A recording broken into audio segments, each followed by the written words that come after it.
According to Hindu mythology, human life is delineated by four cyclic yugas. They are Kreta Yuga, which lasted for 17,28,000 years, to be followed by Treta Yuga, which lasted for 12,96,000 years, to be followed by Dwapara Yuga, which lasted for 8,64,000 years, and finally to be followed by Kali Yuga, in which we are said to be living in, and it is said to last for 4,32,000 years. After Kali Yuga, the yugas would proceed in reverse order until Kreta Yuga is reached back, and these four yugas are said to go on in endless cycles. Kreta Yuga is also called Satya Yuga. One wonders why the first yuga alone is called by another name, while all other yugas are just referred by only one name each. The truth is, the number of yugas were 5 in number, and the last yuga is not Kali Yuga, but it is Satya Yuga, that is, the yuga of truth. That means the original yuga concept was screwed up by somebody, calling the first yuga by the name of the last yuga also. It is all the more obvious when we think of the time period of each yuga. They are laughingly long, which are beyond any scientific basis, each running into thousands of thousand years. Man evolved very recently only, contrary to the cumulative length of all yugas, which is about 9 million years. Hence, considering foul play, sage Yukteswar suggested that the cumulative length of the four yugas shall be about 24,000 years, which shall correspond to the precession of the equinox. The precession of the equinox is due to the circular motion of the sun along with his companion star around a hypothetical grand center called Vishnu Nabi. His theory is more acceptable considering the cumulative length of the yugas and its scientific basis. He theorized that the first yuga lasted for 9,600 years, and the second Treta Yuga lasted for 7,200 years, and the third Dwapara Yuga lasted for 4,800 years, and the last Kali Yuga lasted for 2,400 years, which sums up to 24,000 years, which correspond to the precession of the equinox. Due to the circular motion of the sun, the precession of the equinox happens cyclically, so does the yugas. When sun approaches Vishnu Nabi, dharma increases, and when the sun is receding from Vishnu Nabi, dharma decreases. Starting from Kreta Yuga, the virtues would be steadily dwindling until it reaches the lowest in Kali Yuga, and it would again resume steadily until it reaches the peak in Kreta Yuga. That was his understanding of the yuga concept, and he had done a great deal of service to get to the ultimate truth. He has done my job easier in questioning the existing yuga concept. However, his idea has many pitfalls. He said that the yugas are cyclic, which need not be necessarily true. Secondly, he also considers only 4 yugas as against the original 5 yuga. Thirdly, the existing yuga concept does not discuss the biological evolution of man. He, along with his predecessors, assumes that a man always existed, and he speaks only of the spiritual evolution or devolution of mankind as the yuga wheel spins. Fourthly, the yugas were named with reason, but he does not explain how the name of each yuga represents its attributes. This is a very important pitfall in his model. Hence, as the existing yugas are delineated by virtues alone, which changed with the time, it is very unscientific. The virtues are governed by environment rather than by time alone. Sage Yukteswar attributes the distant dependent and hence time dependent magnetic field with respect to Vishnu Nabi that shall affect people's mentality, which shall decide the dharma of an era. His model is only a hypothetical science proof, and it does not answer all the points I have raised. His model is just a smart model which does not offer wholesome explanation on the yuga concept, though attempting to explain through science. Actually, the yuga concept was put forth by Krishna, who was a Tamil. Hence, only a Tamil shall decode the intentionally disfigured yuga concept. Thus, I am here to do it. I have already said that virtues are governed by environment rather than by time alone. Mere passing of time does not change one's virtues. But if passing of time results in change in environment, then it shall change one's virtues. If a positive environment exists, then it would reflect on the rich collective virtue of people. On the other hand, if negative environment exists, then it would reflect on the poor collective virtue of people. This is the missing link in the existing yuga concept. How did time affect the environment? I have all along been saying that Tamil words are like time capsules which retain the history of mankind. The names of yugas would reveal how time shaped the environment, which subsequently shaped human behavior. Now, I am going to present the original yuga concept that Krishna prophesied. The yuga concept of Krishna actually describes the lifestyle in the 5 types of lands that man sequentially lived in the course of long history ever since his evolution as man. Ancient Tamils divided the lands into 5 types. Mountain and adjoining regions were called Kurinji. It was called after the Kurinji flower of the mountains. Forest and adjoining regions were called Mullai, and it was called after the jasmine flower of the forest called Mullai in Tamil. Agricultural lands were called Marudam after the Maruda flower of the region. The waterlands and the adjoining regions were called Neidal after the lotus-like Neidal flower of the region. The waterland shall mean very big lakes, rivers, and the seas. The desert lands were called Palai as the plants in the region shed milk like liquid when cut, and milk is called Pal in Tamil, and hence the desert-like lands were called Palai. Majority of mankind lived on the mountains initially, which was called Kurinji as described earlier. Even though he evolved on the ground, he chose to live on the mountains as there are plenty of caves to live on. It was also easier for him to watch over the land and to locate his prey and also to safeguard him from his predators. Hence, a vast majority of humans lived on the mountains soon after his evolution as man. You should have watched Amazing Primitive History of Mankind video in this channel. The time period called Yuga that man lived on the mountains is called Krita Yuga. The mountain is black in color. It was called Kari as Kari means charcoal and it is in black color. Kari deformed to Kri in the course of time and hence Kri means mountain in Tamil. Hence, the Yuga that man lived on the mountain is called Kri plus Than, Kritan or Krita Yuga, meaning the Yuga that belonged to the mountain. During his stay on the mountains, he lived on fruits, vegetables, which were available in plenty and free. He also hunted animals for food, which were also available in plenty initially. The humanity was small in size and they lived as closely knitted community, and hence there were not big conflicts initially. They did not have to work for food as it was growing by itself and it was more than sufficient. Even hunting animals was not considered as work but as a time passing game. As the entire mountain became their collective property, everything belonged to everybody and they did not have to trade anything among themselves. Trading comes to effect when one community possesses something that the other community does not possess and vice versa, in which case they trade by exchanging their exclusive products. When the entire mountain is a common property, this situation does not arise and hence there was no trade. People were truthful as life was very simple and they did not have the modern gadgets of today. People were not divided by religion or caste as they did not come about yet. These were the features of the early stage of mountain life. Parayars were the people who inhabited mountains initially. In fact, these are the features of the Krita Yuga that the Yuga masters are putting forth as in the following. There was love among people and they were truthful. They did not have to work and whatever they wished they got. There was no private property and there was no trade. There was no religion or caste to divide people. I have now established how the above mentioned features resulted in Krita Yuga, his period of life in Kurinji land, which is nothing but the initial phase of mountain life. We have said that mere passing of time does not change virtue, but only the environment changes the virtue. We now have to say how the environment changes with time. The passage of time facilitates advancement of knowledge, which brings new constraints on social structure of the existing society. To state an example, in Krita Yuga, after Shiva's time, a new class of people called Kauravas emerged out of the original Parayar community. These were the descendants of the people who chose to study under Shiva, and his Gurukula educated community was called Kauravar.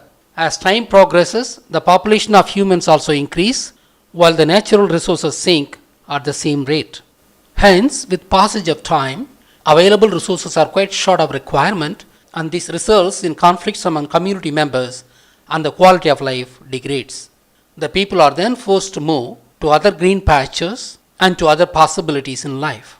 Forest is the next destination which has not been tapped by humans yet. As man lived very long on the mountains, he also developed technologies to face the challenges of the future. One of the technologies that he developed was iron smelting, that gave him weapons to face forest life. There were natural homes freely available on the mountains in the form of caves, and that was not the common case in forest land. He had to build his own house in forest, and the iron tools helped him to do so. Shiva developed iron smelting technology on the mountains and presented it in Rigveda. Kindly watch earth-shaking facts on the four Veda published in this channel. Hence, passage of time enabled him to move on to the next era of life. Forest is on the ground and it is called Tarai in Tamil. Tarai is pronounced as Tra by the Brahmins. Tre plus Tan, Tretan, Treta. It means the yuga that belonged to the life on the ground called Tarai. Hence, the yuga that man lived next phase of life in the forest down on the ground was called Treta Yuga, and it features his life in Mullai land. Here, man learned to herd animals like cow and goat, etc. He consumed milk from the cows and the meat from the goats. He also used the self-growing fruits and vegetables from the forest. As society became very large, the system of marriage was instituted in Treta Yuga, which primarily guaranteed the safety of women. In the system, one woman should marry and live with one man alone to guarantee her safety in the large and complex society. This is established by the fact that Krishna contained 7 bulls to marry Nanajiti. It is in this era that he started to have private property in the name of cows and goats. Private property might have evolved in the later part of the Treta Yuga. Hence, the social life in this yuga is inferior to the Kreta Yuga. Moreover, as the goat herding Konas and Yadava were different from cow herding Ayers and Oyers, they should have exchanged their exclusive products in the form of rudimentary trade. The Ayers would have exchanged their milk products with goat meat of the Konas. Many other professional clans like ironsmiths, potters and weavers, etc. would have emerged in this yuga. Hence, this yuga is inferior in simplicity of life compared to the Kreta Yuga, as people are divided by profession and also by private property, with the trade also emerging in this yuga. However, these were indispensable as man grew in population and knowledge. The great war Ramayanam happened in this yuga. As time progressed, these people developed more technologies. However, their numbers also increased, causing severe shortage of food. This forced them to learn to do agriculture, as they could make plows now to plow the land. They also could make boats which enabled them to do fishing in large scale. This pushed them to the next era where they were able to address food security with the technologies they developed. The primary food security comes from agriculture, as they could store food for longer times in the form of grains like paddy, maize, ragi, etc. They had to choose a land for agriculture, and that starts the next yuga. The delta region is the most suited region for agriculture, as this land has rich and fertile soil deposited by the river.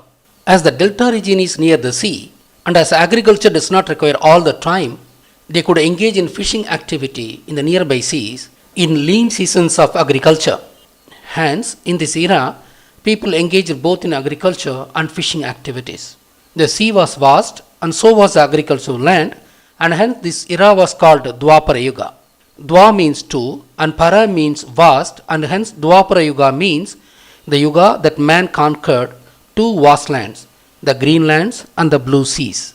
This yuga features the period of life of man's simultaneous occupation of both Marudam land and Neither land described earlier. That is why there are common technical words in Tamil which are applied both to agriculture and fishing.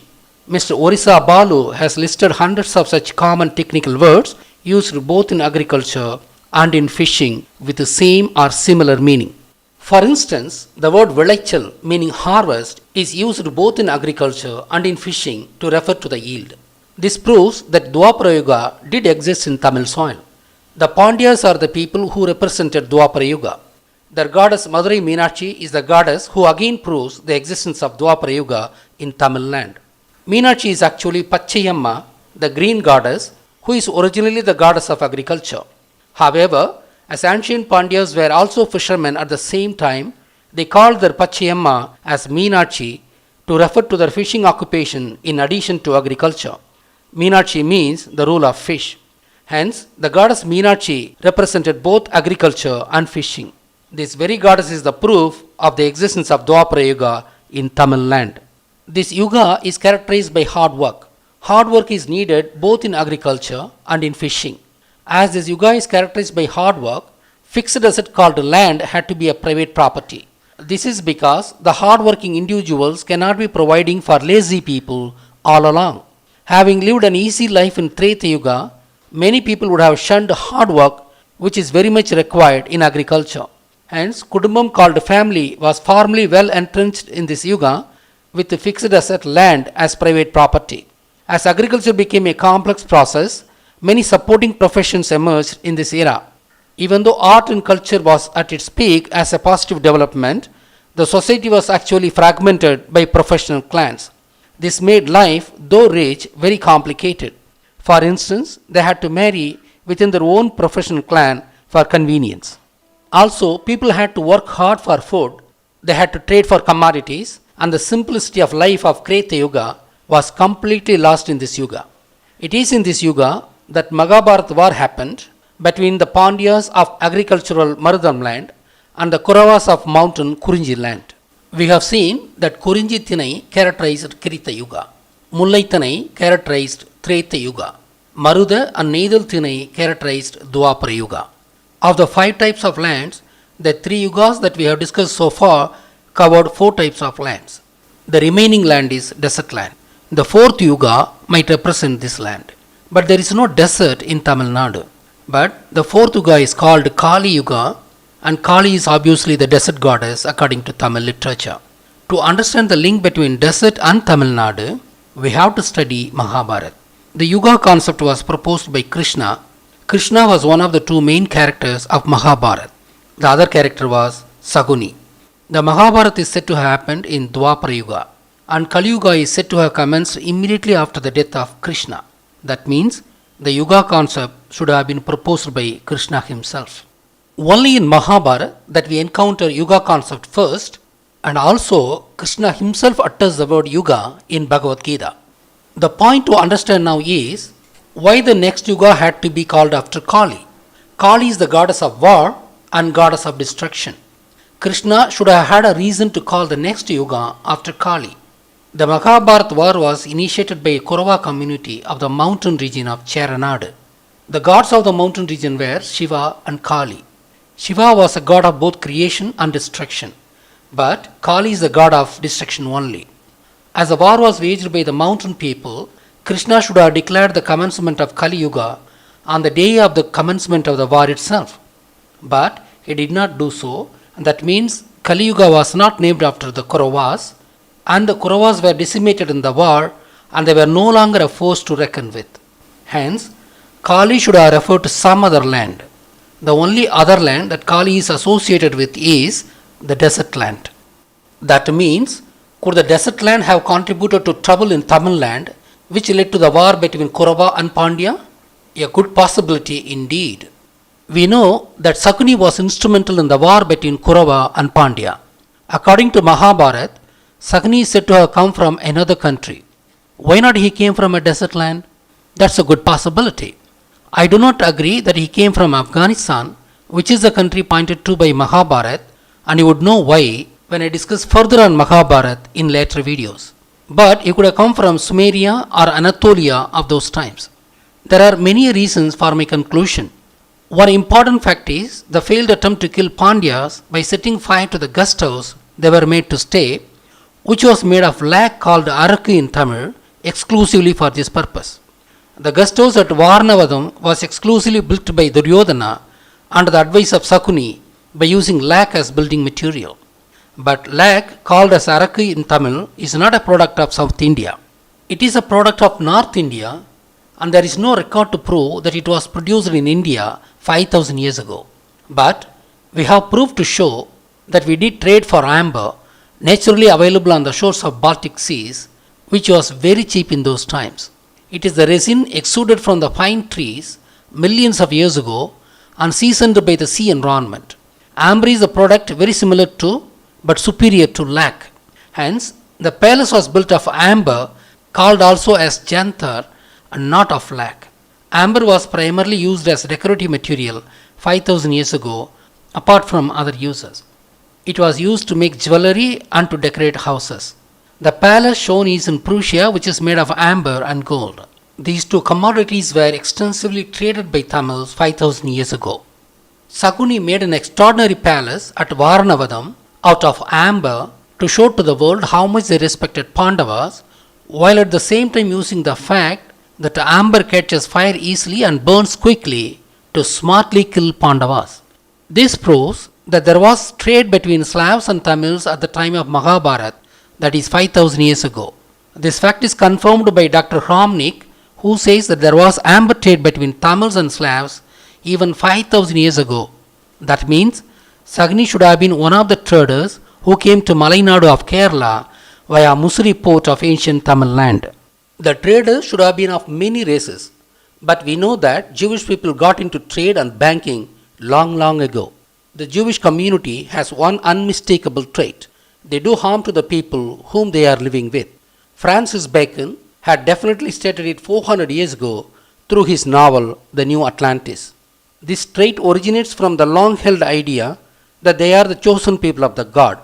With the superiority well entrenched in their mind, they envy any society who is richer and prosperous than the Jewish community. Obviously, they do all the things that shall weaken or destroy such communities.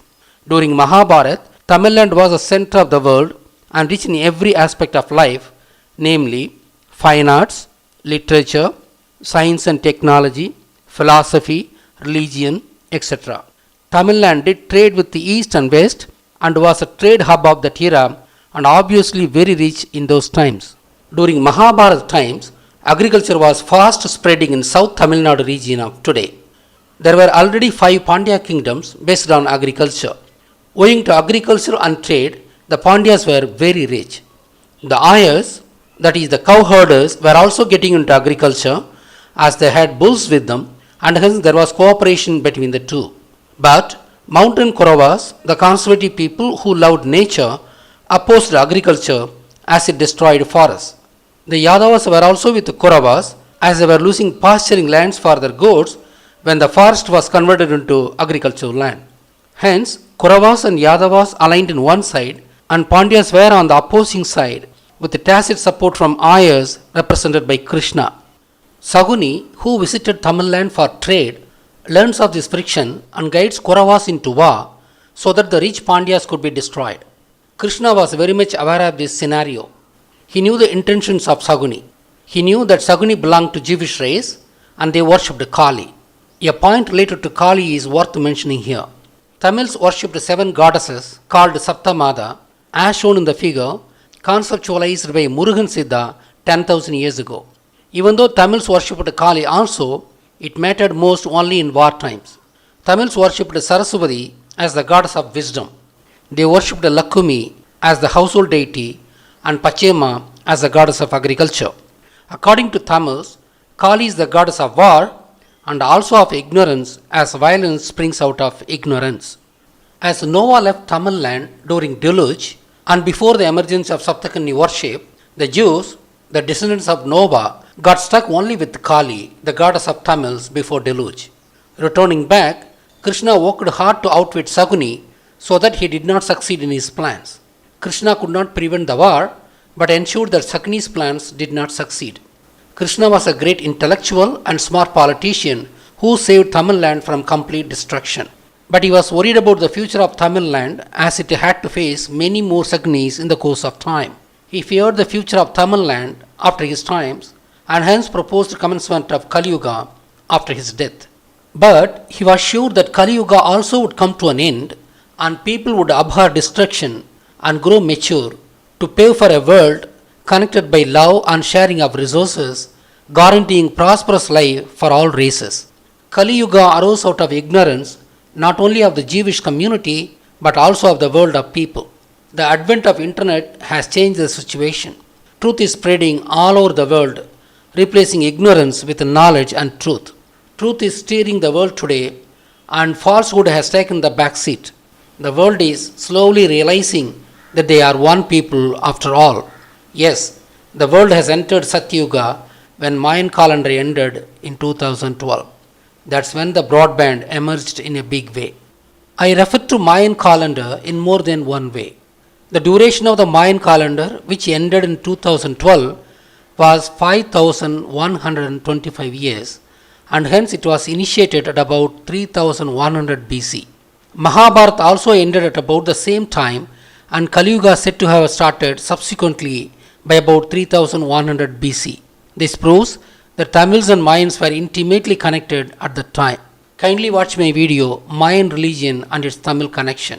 When Krishna declared commencement of the new Yuga, the Kali Yuga, the Mayans who received this information freshly computed their Yuga calendar, which lasted for 5125 years, ending in 2012 AD. The Mayans call their present Yuga, which started at the end of the Mayan calendar, as sixth sun and call it a golden period. They also call the fifth sun, which ended on 2012, as destructive Yuga. Hence, it is definitely evident that Satyuga has arrived and we are in the transition period. I predict a peaceful era of understanding and cooperation among nations of the world, preventing wars and destruction. The realization regarding the existence of Illuminati would accelerate this process. Now, coming back to Kali Yuga, you might think that I am reading too much into the Arakku Maligai of Mahabharata and connected to the Jews, and hence calling the Yuga after Kali their goddess. But I have more info on this matter to link Jews with Mahabharata. In all the movies and serials made in every part of India, they describe Saguni in the same and peculiar way. He comes always in black dress and a black headgear. While many other characters come in dresses of different hues, Saguni is always seen wearing black dress. It is so as he is so described in the scriptures of Mahabharata. We know that Jews wear black dress and black hat and sport a beard until this day, and we see exactly the same trend in their dress style 5000 years ago. That's a definite proof to establish Saguni as a Jew. To doubly prove that he is a Jew, he is depicted as a mastermind of the massacre, very cunning and diabolic in his attitude, a negative character. Had he been described a positive character in Mahabharata, then it might have been difficult to come to any definite conclusion on him. Hence, the points that helped me to identify Saguni as a Jew are the following. 1. According to Mahabharata, Saguni came from some other country. 2. Amber is not an Indian product and it should have come via Sumeria or Ethiopia, thus proving trade in the times of Mahabharata. 3. Jews had always been traders and they could have come to Tamil Land for trade. 4. Saguni was instrumental in building Amber Palace, that is Arakku Maligai, to kill Pandyas through deceit. 5.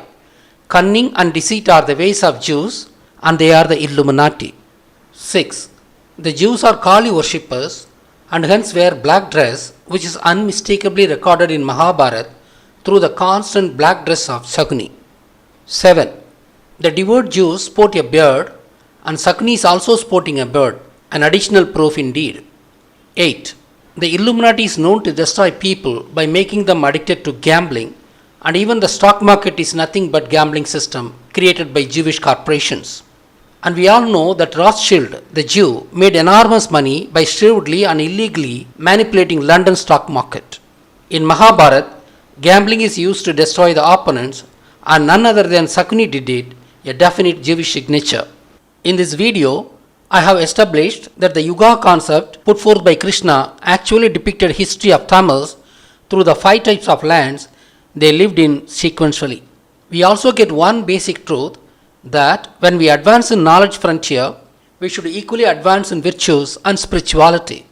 If the advancement of knowledge is not complemented by advancement in virtues and spirituality, then we would face destruction.